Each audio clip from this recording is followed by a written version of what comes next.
teacher. Memers. No. What doing? September 26th. What would seem like a normal art class became the separating moment between my life before and after Team Gai. But first, some backstory.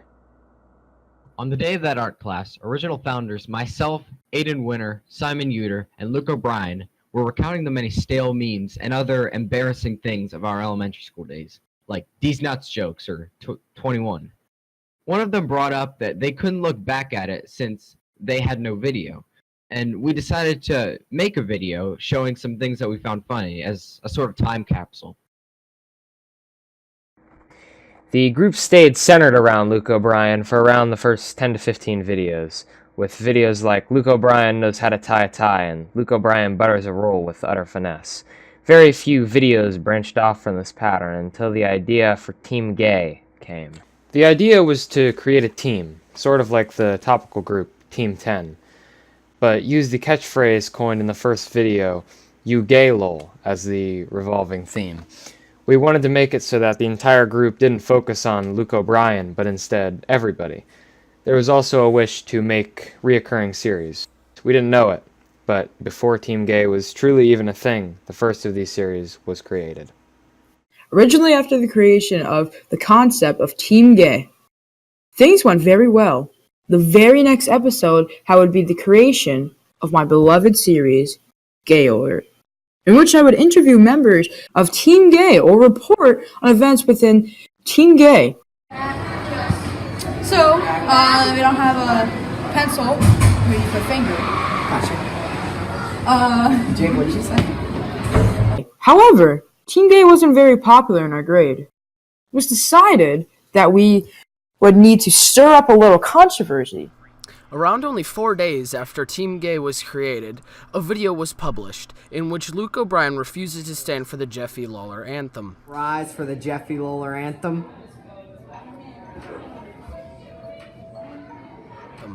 When asked, he claims he felt as though Jeffy Lawlers were being oppressed.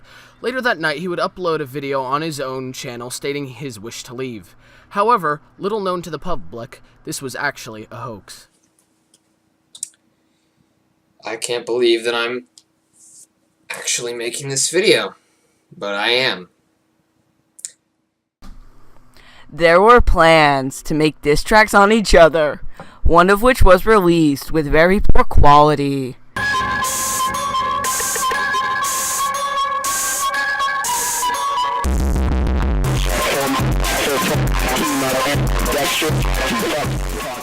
The thought was to mimic the recent event of KSI leaving the Sidemen, one of the YouTuber groups Team Gai was based on. They made multiple diss tracks on each other, and we wanted to do the same. But another, even more ambitious plan was on the horizon, and time was limited. That's a gamer win. The plan was to get me and a couple other guys in Montgomery to start up a branch of Team Gai, sort of like the British and American office. We would just copy what they did, change up the people doing it, and be less funny. There were time constraints, however. The plan was to make my inauguration on the 26th at the first annual GayCon, which was only 2 weeks away from the date Luke announced he was leaving Team Gai. By the time GayCon had arrived, little to no progress was made on any of the plans for Luke leaving. It was decided to announce it was a hoax in the video of Carson Bloom's inauguration into Team Gai, where it was only briefly mentioned in the beginning of the video. Sup, guys? The whole thing was a publicity stunt. We don't hate each other. Overall, the plan for leaving Team Gai was a failure, but it represents a milestone as the first of Team Gai's ambitious plans that never quite came to fruition. Another example being Team Gai Montgomery. Though these two ambitious plans failed, Team Gai pushed on. More of the formats created after Team Gai was first created were still produced, and a few new innovations were added. One notable example being the Get Off Me series, which would continue on until Team Gai's end. Brandon,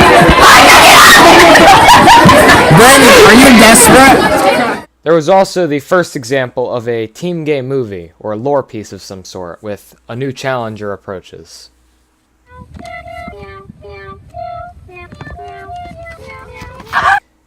The original seeds of disdain with Team Gai were sown with Jake deciding to use the intro of Alec Culpo 8 in one of his videos.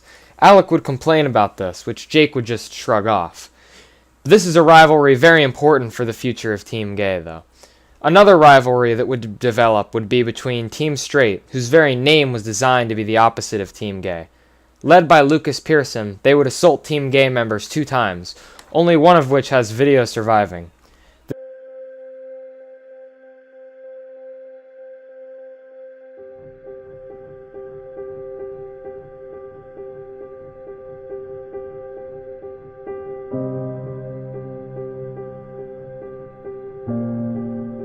Here's another Gaylor, outside Gaylor to be exact.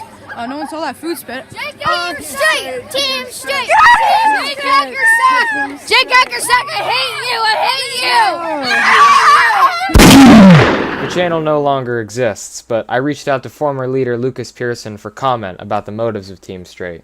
He responded saying that he believed Team Gai was fake and only for views. In the end, however, he would lay down his sword in his fight on Team Gai. After the Team Straight controversy was settled, Team Gai continued as normal. Uploads were frequent as usual, and most of the videos were completely regular, except for one inconspicuous video, Ritz Cracker ASMR.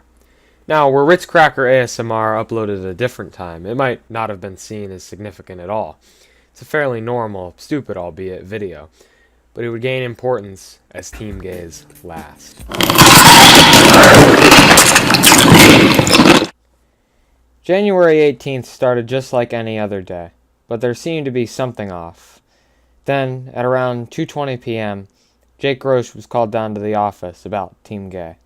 He was interrogated by the principal about it, and was forced to watch multiple videos with the principal.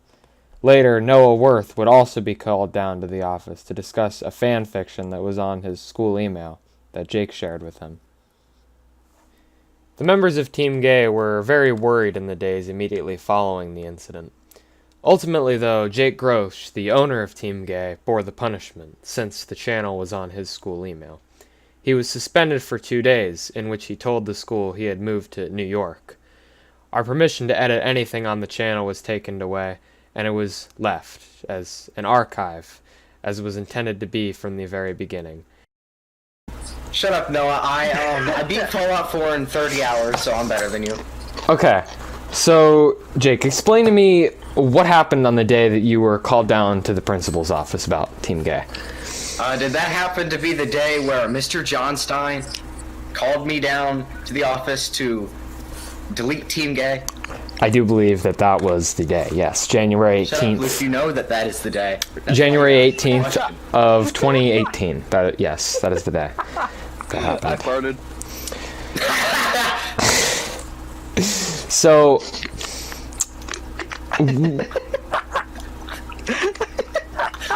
when you were called down, correct me if I'm wrong, but you were forced to watch videos of Team Gai with Mr. Johnstein. Yes, that is correct. It was hard to contain my laughter. Right. Mr. Johnstein was like... Did he actually cry? Is Noah correct in that statement? Yeah, he sounded like this. Oh, crap. And, so, what punishment, if any, did all of you face for, your involvement with Team Gai? Well, he relocated my family to New York.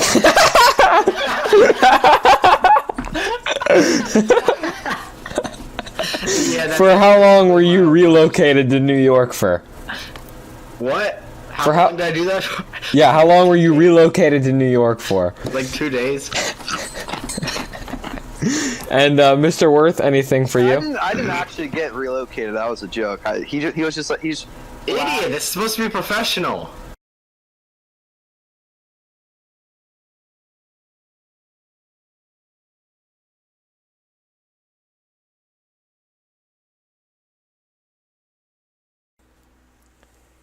After Team Gai was gone, Jake Grosh made the channel Alpha Male, a sort of successor to Team Gai, with some series carried over.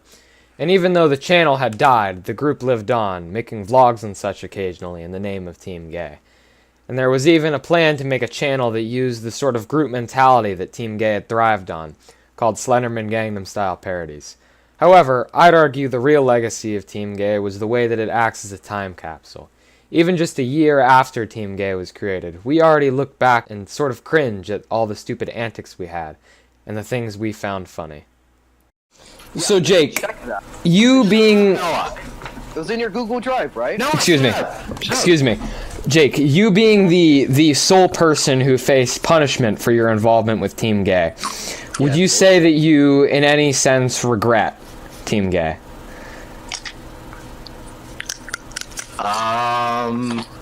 Dude, brain sucking Alex. No.